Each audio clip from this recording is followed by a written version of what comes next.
The Krull emerged from Drakon 3, a planet where acid rain fell on volcanic plains, where the air itself could burn lungs, and where gravity crushed lesser beings. Their bodies told the story of their birthplace. Thick gray skin like armor, muscles dense as steel cables, and eyes that could see through smoke and darkness. Every Krull had 2 hearts, backup organs, and blood that could heal wounds in minutes. They were born killers on a world that tried to kill them every day. For 10,000 years, they fought only each other. Tribes battled for the few safe caves and valleys where food could grow. The strongest took what they wanted. The weak died. This was the way of Drakon 3. Then came the day when the first Krull looked up at the stars and wondered what there was to take beyond their world. Admiral Vex stood on the bridge of the warship Conqueror, his 7-foot frame towering over the navigation officers. His skin carried the scars of 100 battles on 20 worlds. The viewing screen showed their newest target, the blue-green planet called Earth. "Display the conquest tally," Vex commanded, his voice deep and rough. The screen changed to show a list of worlds. Beside each name was a number, the days it took to conquer. Their first alien world, Taros 5, had taken 47 days. The heavily fortified Minter had fallen in 28. Their last conquest, Raxa Prime, with its high gravity and warrior race, had lasted only 12 days. "Earth will fall in 10, Vex said with complete confidence. Behind him, General Draz grunted. "The Defense Council has concerns, Admiral. Our scouts report unusual readings from this planet." Vex turned, the lights glinting off the metal implants embedded in his skull, markers of his rank and battle history. "Concerns? Have we not conquered desert worlds where the sand could strip flesh from bone? Have we not taken ice planets where the cold froze blood in veins? What can this Earth offer that we have not already beaten?" "Its biosphere is complex," Draz said, bringing up data charts. "More species diversity than any world we've encountered. And the dominant species, these humans, they're strange. Physically weak compared to us, but they've spread across their entire planet, adapting to every environment without genetic modification." Vex studied the images of humans, soft-skinned, small creatures with no natural armor or visible strength. He laughed, a sound like rocks grinding together. "Look at them. No claws, no armor, barely any muscle mass. Their bones would snap in my hand." He clenched his fist, the thick gray fingers like stone. The ship's science officer, Tark, stepped forward. "Admiral, with respect, they've achieved spaceflight and global communication, despite having evolved on what their own records call a Goldilocks planet. Perfect conditions. They've never faced the trials of a true Deathworld." "Then they will break easily," Vex said, turning back to the view screen. "Weak planets breed weak species. That is the law of the universe." The command room fell silent. None dared contradict the admiral who had led them to victory across a dozen star systems. "Prepare the invasion fleet," Vex ordered. "Standard protocol. Scout ships first, then landing parties at strategic points. Full invasion force to follow." As the officers moved to carry out his commands, Vex stared at the blue planet growing larger on the screen. Another world to add to the Krull dominion. Another victory for his record. He had no way of knowing this would be his last campaign. The Krull scout ships slipped into Earth's solar system like shadows. They passed the gas giants, avoiding the human probes around Mars, and took position behind Earth's moon. From here, they began their scans of the blue planet. "Unusual readings," Commander said the scout pilot to his superior. "The atmosphere has high oxygen content. Their oceans cover most of the surface." In the lead scout vessel, Commander Rax studied the data flowing across his screens. He had expected an easy mission. Now he felt unsure. "Their weapons?" he asked. "Primitive by our standards. Nuclear capabilities, but no planet killers. No energy shields. Their vehicles are slow and their aircraft cannot leave atmosphere without burning fuel." Rax nodded. Continue observation. Map their military bases and population centers. The scouts watched Earth for 3 days, recording everything. They saw cities sprawling across continents. They tracked satellites and military movements. They listened to thousands of radio and digital signals in dozens of languages. Meanwhile, at the Deep Space Monitoring Station in Nevada, Dr. Alan West stared at his computer screen with growing alarm. The system had detected unusual energy signatures behind the moon. Signatures that matched no known human spacecraft. "Get me General Miller," he said to his assistant. Now.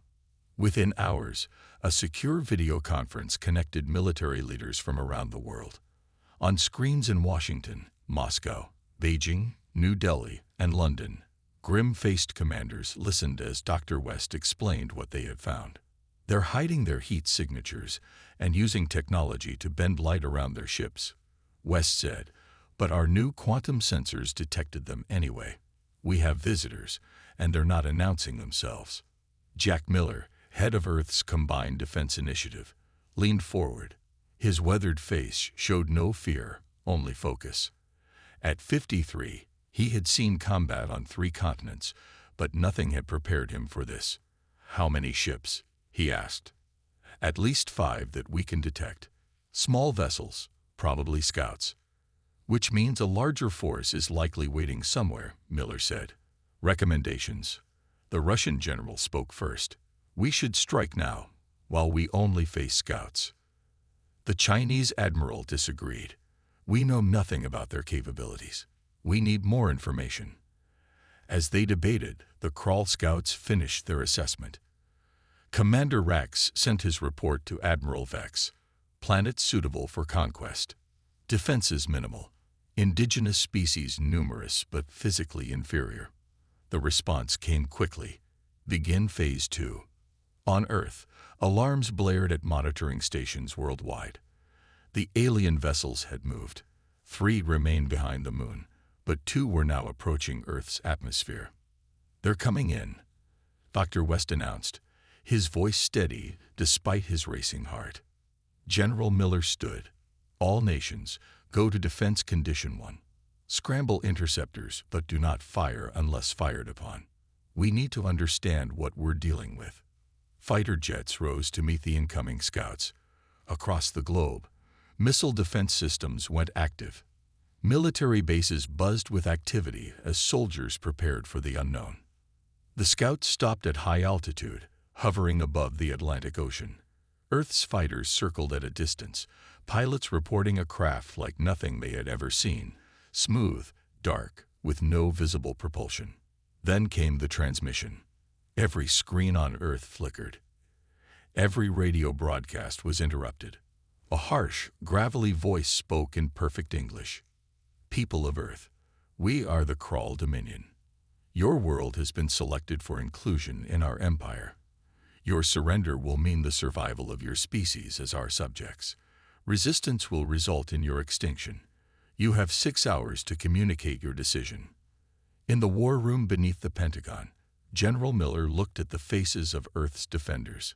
"Well," he said grimly, "at least they were kind enough to introduce themselves before trying to kill us all." The 6 hours passed with no answer from Earth. The Kral took this as defiance, exactly what Admiral Vex had expected. "Begin the landing sequence," Vex ordered from the command ship. "Establish 3 beachheads, here, here, and here." His thick gray finger jabbed at the map, marking locations in Siberia, the Australian outback, and the Amazon rainforest. The landing ships descended through Earth's atmosphere, their heat shields glowing red-hot. Each carried 200 Kral warriors in full battle armor, creatures who had evolved to survive the worst environments in the galaxy. General Miller watched the landings from the command center. "They're avoiding population centers," he noted. "Smart. Setting up bases first." "What's our play, sir?" asked his aide. "We watch, we learn. Then we hit them where it hurts." The first human Kral contact came in the Siberian landing zone. Russian special forces, hidden in the forest, observed as the aliens set up their base. The Kral moved with military precision. setting up energy barriers and weapon emplacements. They stood 7 feet tall, their gray skin looking like stone in the cold light. "Move in closer," ordered Captain Petrov to his men. "We need images of their technology." As the Russian soldiers crept forward, one stepped on a branch. The crack echoed through the trees. A crawl sentry turned instantly, its 4 eyes scanning the forest. It raised a weapon and fired. A bolt of energy hit a tree, turning it to ash. "Open fire," Petrov shouted. The forest erupted with gunfire. Bullets struck crawl armor, most bouncing off. But the Russians aimed for joints and eye slits. 2 crawl fell, dark purple blood seeping onto the snow. The aliens responded with devastating force. Energy weapons cut through trees and men alike. But the Russians had one advantage. They moved quicker than the crawl expected. In the lighter gravity of Earth, compared to Drakon 3, humans were surprisingly agile. Petrov's men jumped between trees, rolled through snow, and fired from multiple positions, creating the illusion of a larger force. "They're faster than the simulations predicted," growled the crawl commander. "Adjust targeting." Similar scenes played out at the other landing sites. In Australia, Aboriginal trackers led special forces to the alien base. In the Amazon, local guides helped soldiers navigate the dense jungle to spy on the invaders. In each encounter, the same pattern emerged. The crawl were stronger and better armed, but humans were more agile and adaptable. Back on the command ship, Admiral Vex received troubling reports. "Ground forces report the humans are using something called guerrilla tactics," said his second-in-command.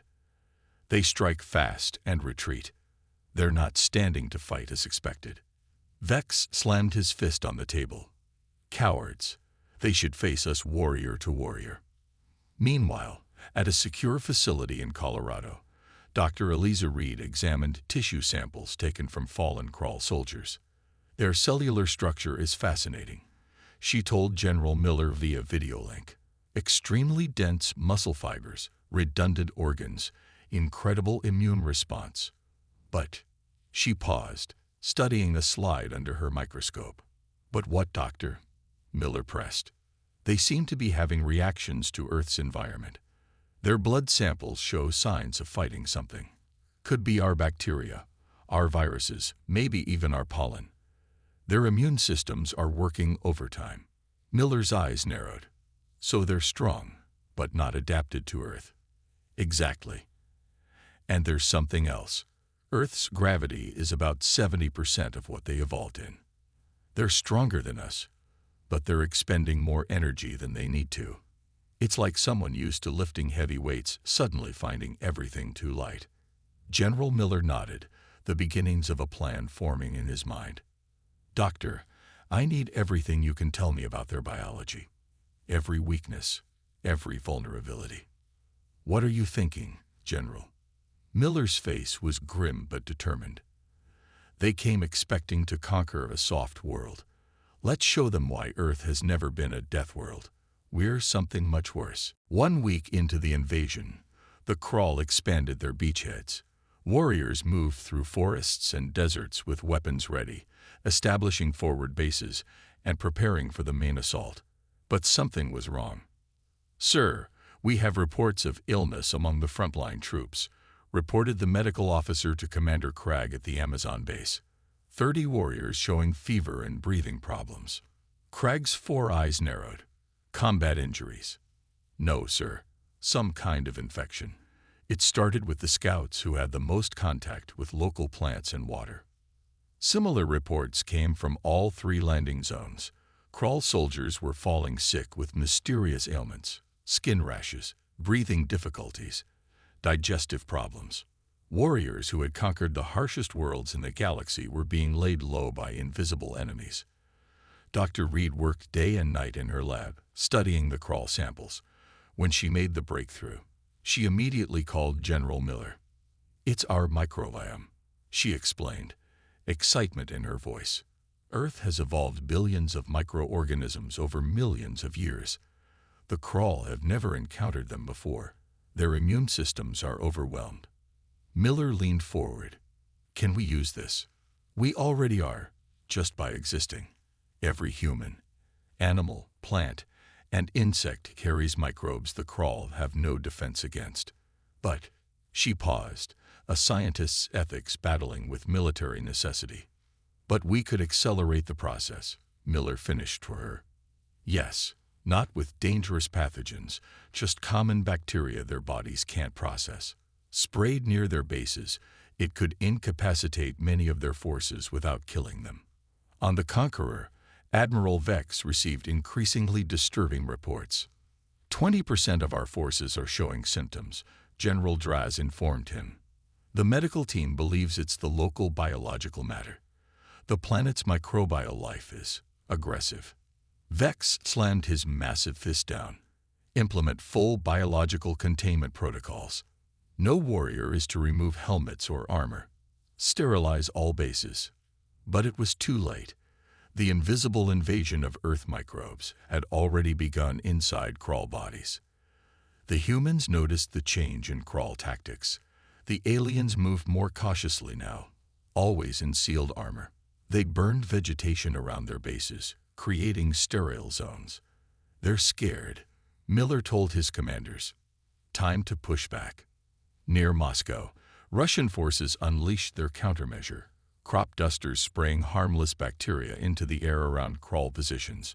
In Australia, special forces contaminated water sources the aliens used for cooling their equipment. In Brazil, the wind carried pollen and spores directly into Crawl ventilation systems. Inside their bases, the Crawl fought an enemy they couldn't see. Warriors coughed and struggled to breathe. Medical officers were overwhelmed. This planet is poisonous, a Crawl soldier gasped to his commander before collapsing. The Crawl weren't defeated. They still had superior weapons and strength, but their advance stalled. Quarantine protocols slowed everything down. Units couldn't coordinate effectively. The tight formation fighting that had conquered 20 worlds became impossible. The humans seized their chance. Outside Moscow, a combined force of Russian and European troops attacked a Crawl forward base. The aliens fought back fiercely, but many moved slowly, weakened by illness. For the first time, a major Crawl position fell to human forces. Admiral Vex watched the battle recordings with cold fury. How? He demanded. How can these soft creatures defeat our warriors? The science officer spoke carefully. Admiral, this planet has something we never encountered before: biodiversity. Millions of species living together, creating a complex web of life. Our warriors evolved to survive physical threats, not this. Vex turned to look at the blue planet on the view screen. So Earth fights with invisible armies, he said quietly. Then we will respond with visible ones. Prepare the main invasion force. We end this now. As Crawl reinforcements prepared to launch, General Miller gathered Earth's defenders for what might be their last stand. They're coming in force, he told them. But now we know they can bleed. The main Crawl invasion force landed 3 weeks after first contact. Massive ships descended through Earth's atmosphere, deploying thousands of warriors in major strategic locations.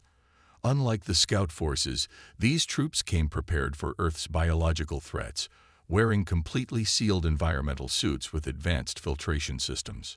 What they weren't prepared for was how humans fought wars. On the battlefield near New Delhi, a Crawl commander named Borth watched in confusion as white flags appeared among the human defenders. What is this? He demanded. Some kind of trick. The Crawl had no concept of surrender. On their homeworld, battles ended only in victory or death. The idea that an enemy might give up and expect to live was entirely foreign. The humans wished to surrender this position, explained his intelligence officer. According to their communications, they want to negotiate terms. Borth's 4 eyes blinked in succession. Kill them all. There are no terms. But when his forces advanced, they found the position empty. The humans had used the false surrender to evacuate civilians and reposition their forces. The Crawl walked into an ambush, losing dozens of warriors to hidden explosives. Similar scenarios played out across the globe. Humans used tactics the crawl could not comprehend. Feigned retreats, truces, prisoner exchanges, even psychological operations that targeted crawl communication channels with messages designed to create confusion. They lie as a strategy, reported a bewildered crawl officer to Admiral Vex. They pretend weakness to create strength. They play games with truth on the battlefield. Vex, watching from orbit, grew increasingly frustrated. The crawl conquest was progressing, but far too slowly. Cities fell, but at a terrible cost. And worse, he was beginning to see signs of something unthinkable: doubt among his troops. General Miller's Psychological Warfare Division had hacked into crawl communications. They broadcast carefully crafted messages to the alien forces. Your commanders sacrifice you needlessly. 800 warriors dead today for 10 miles of empty land. Humans offer medical treatment to all who lay down weapons. The crawl had evolved in a rigid hierarchy where questioning superiors meant death. But as casualties mounted and the conquest stalled, some warriors began to wonder if their leaders understood this strange planet at all.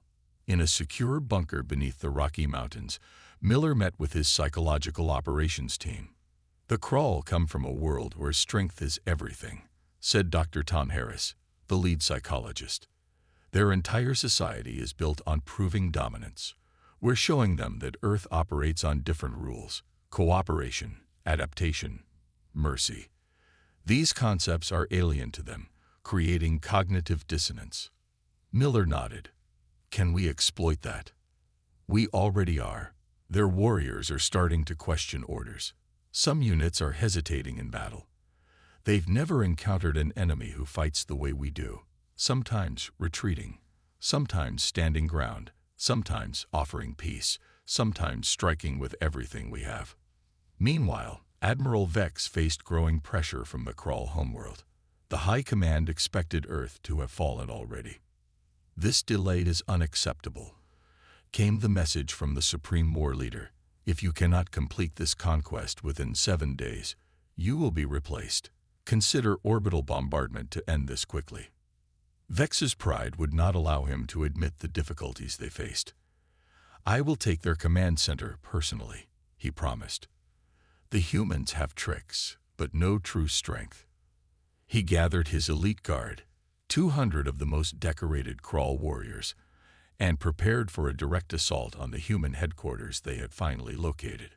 "We end this my way," Vex told his officers. "No more playing their games. We strike directly at their heart."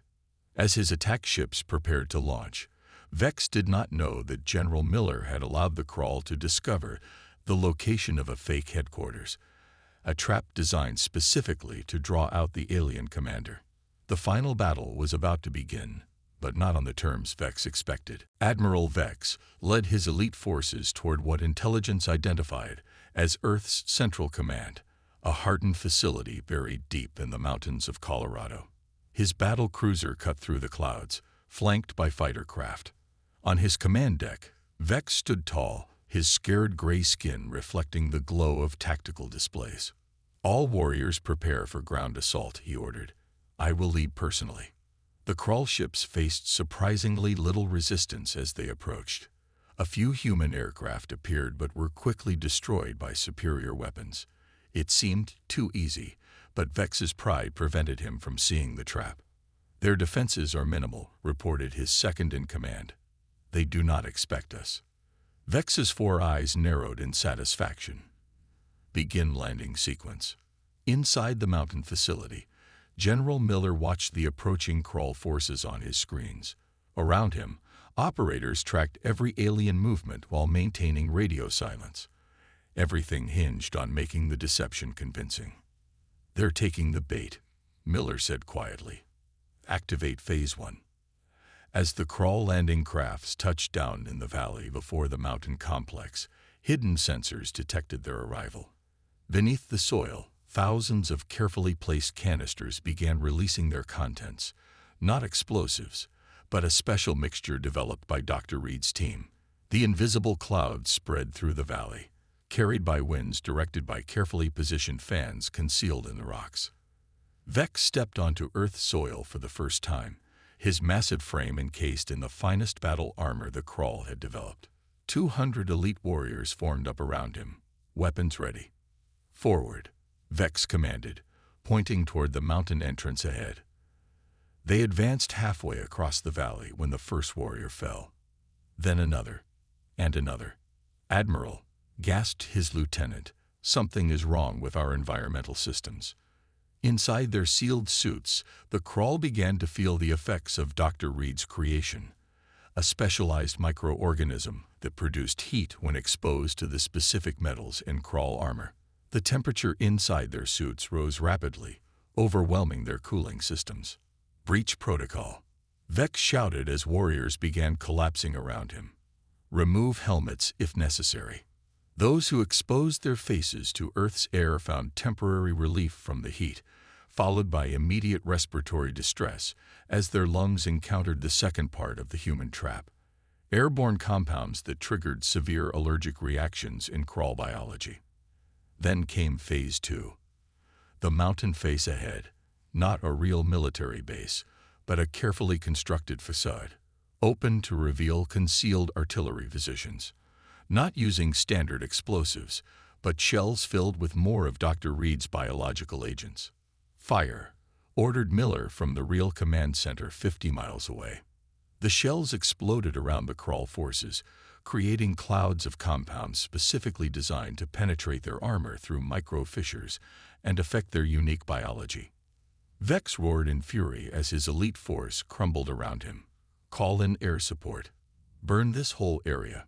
But when he tried to contact his ships, he found only static. Phase 3 of Miller's plan had activated, a network of jammers that created a communication dead zone in the valley. Then came the human ground forces, troops in specialized gear immune to the compounds affecting the Crawl. They emerged from hidden bunkers and tunnels throughout the valley, surrounding the struggling aliens. Vex fought with the desperation of a cornered predator. His massive strength sent 3 humans flying with each swing of his armored fist. But Earth's lighter gravity gave the humans advantages in speed and agility. They darted around him, firing specialized weapons that targeted joints in his armor. In orbit, Vex's flagship lost contact with the ground force. The ship's commander prepared to launch orbital strikes, but suddenly alarms blared throughout the vessel. Human stealth craft, hidden in the planet's upper atmosphere, launched their assault on the Crawl fleet. On the ground, Vex fell to his knees as a dart penetrated his armor at the neck joint. The sedative designed by Dr. Reed, specifically for Crawl physiology, flowed into his bloodstream. The mighty Admiral's last conscious thought was one of disbelief. How could soft creatures from a gentle world defeat the conquerors of Deathworlds? Admiral Vex awakened in a strange room. Bright light hurt his 4 eyes. His massive body felt weak, his limbs heavy despite Earth's lighter gravity. The room had clear walls, a cell, but one he could see through. Beyond the transparent barrier stood General Miller and Dr. Reed. "He's awake," Dr. Reed said, checking her monitors. "Vital signs stable." Vex tried to stand but found his strength diminished. "What have you done to me?" he growled, his voice rougher than usual. Miller stepped closer to the barrier. "Kept you alive, which is more than you planned to do for us." The Crawl Admiral stared at the human with hatred and confusion. In Crawl culture, captured leaders were executed immediately. Yet here he was, alive and being addressed directly by his enemy. "Your fleet is retreating," Miller continued. "Those ships that could still fly have left orbit. The rest," he paused. "Well, we're studying them now." Vex's inner eyelids flickered in disbelief. "Impossible. The Crawl Dominion has never been defeated." "There's a first time for everything," Miller replied simply. Dr. Reed approached with a tablet showing data. "Admiral, I'd like you to see something." She held up images of microscopic organisms. "These are some of Earth's bacteria and viruses. There are millions of species. Your warriors had no defense against them." Vex looked away. "Tricks and poisons, not honorable combat." Miller laughed. a sound that startled the crawl. Honorable. You came to conquer our world, to enslave or kill us, and you talk about honor. For 3 days, humans came to speak with Vex. Scientists explained Earth's biodiversity. Military leaders described how humans had survived by cooperation, not just strength. Diplomats talked about alliances and mutual benefit.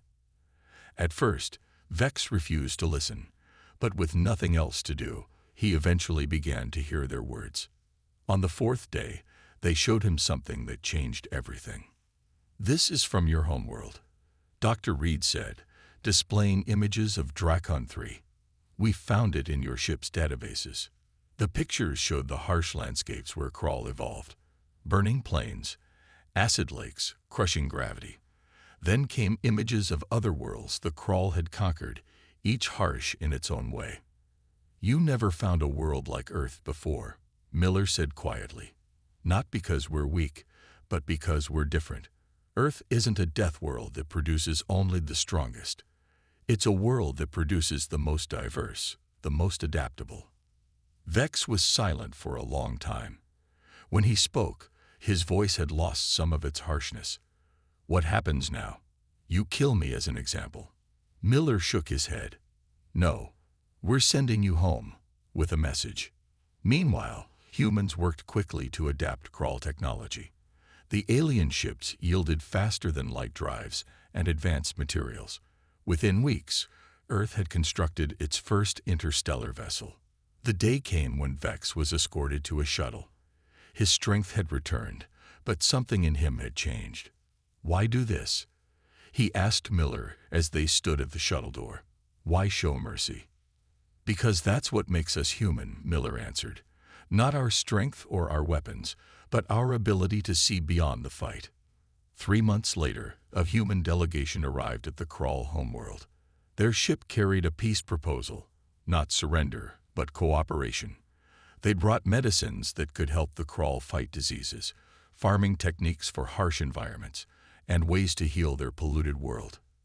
The Krull Supreme War leader met with the humans, suspicious but curious. Admiral Vex says you defeated us not with strength but with adaptation. The human ambassador nodded. Strength alone doesn't ensure survival. On Earth, creatures survive by changing, by working together, by finding new ways forward. The Krull leader looked at the gifts the humans had brought, not weapons, but tools for life. Perhaps, he said slowly, there is something to learn from Earth after all. And so began an uneasy alliance between species, one that had conquered through force, the other that had survived through adaptation. The universe would never be the same.